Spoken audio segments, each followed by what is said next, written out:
Hi everyone, welcome back to some more 3D printing. I'm Austin Flowalistic, and today I want to talk to you again about the BCN3D Sigma R17. If you remember, 3 months ago, the awesome people from Matter Hackers sent me the BCN3D Sigma R17 to test it and review it. I developed some projects around this printer like the Glitch Boy and some planters, and I shared with all of you my review.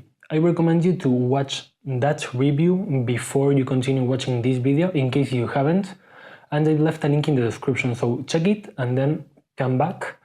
In that review I talked about many aspects about the printer and I mentioned some good and bad things about it. It has only been 3 months, but I've already used this printer for more than 1000 hours. To make you understand this number, I've been using this printer for around 12 hours every day since I got it. Using this printer that much has allowed me to see some aspects I didn't pay attention to when doing the review, and also there have been some changes in both the firmware and the slicer options. I will now talk about 5 bad things about the Sigma and 5 good things that I've been able to see during the last months. This time I will start with the bad things. Number 1, I recently tried to print with some more complicated materials and they require higher temperatures and lower print speeds.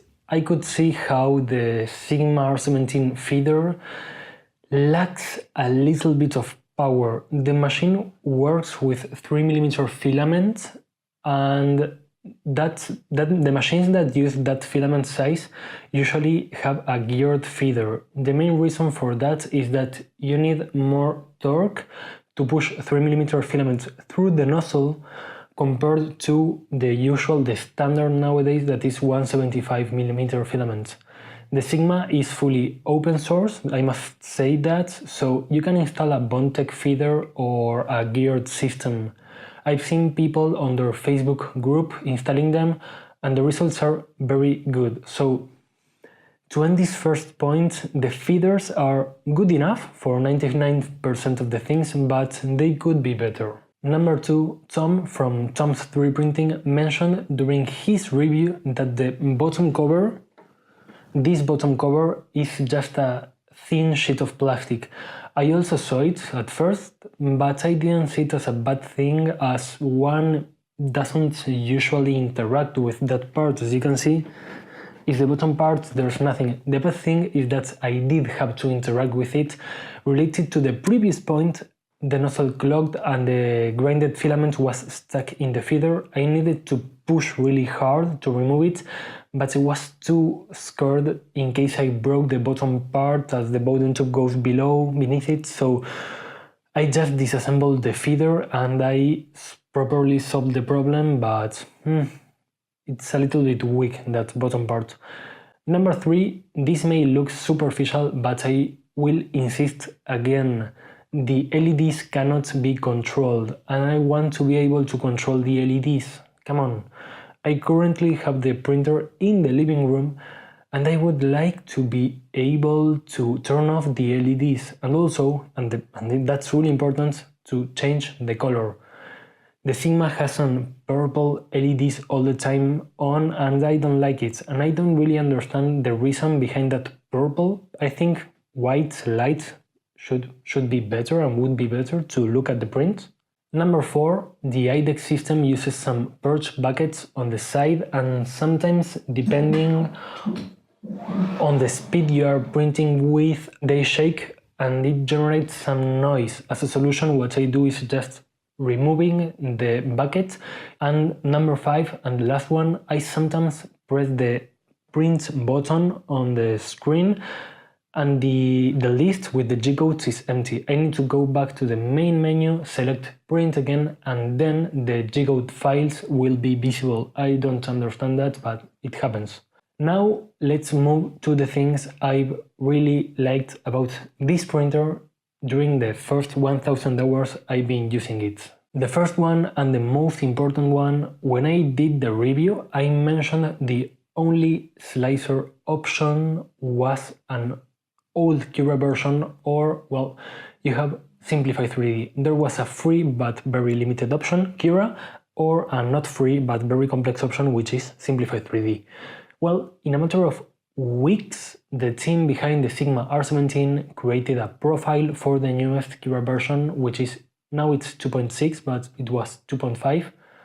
That has multiplied by 10 the things I can do with the Sigma. It's really important to me, and I'm super happy about it. The profiles they made still have some bugs, but they work 99%, so I'm pretty happy with it for the moment.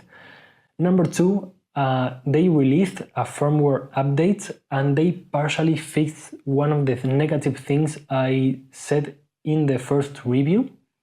Now, when you are printing, you have more options in the small screen when you pause the print. Now, when you pause, you can purge the filament or change it, and there are some 2 or 3 more options. I still miss the fan speed control, but those new options have already saved me more than once. Number 3, related to the first 2 prints, the team behind the Sigma listens to their customers. They are still a rather small company, and that's good for now because they listen to everyone's feedback. Being able to just do it with some of the engineers behind the printer is just super cool. Number 4, and this is very important, I also mentioned this in the review, but I love the fact that I can change the filaments from the front part of the printer. Okay, the printer is super big if you see it, and there's enough space on the inside to place both spools on the left and the right. That's the important thing is that in the last 3 months I haven't had the need to move the filament and move it to the back to reach the filament. I just do it all from the front. And the last thing and most important one, the big print area. It's 210 by 297 millimeters, and you can reach all the space. I've had to print a large number of small parts recently, and I just printed 10 of them in a row. It was super fast. Well, it took 30 hours, but it was super fast for me. I didn't need a big print bed before getting the Sigma, but once you get one, you don't want to go back. There are many benefits. Well, this is my review update for the Sigma R17. It seems BCN3D has been working on the Sigma during the last months, and I think it already is a better machine. There is still room for improvement, but I think the path they are following is the correct one. I've left a link in the description where you can get the Sigma R17 from Matter Hackers. There you will find everything related to 3D printing. I really recommend them. And that's it for today. Don't forget to like this video, subscribe to this channel, and check my Patreon page.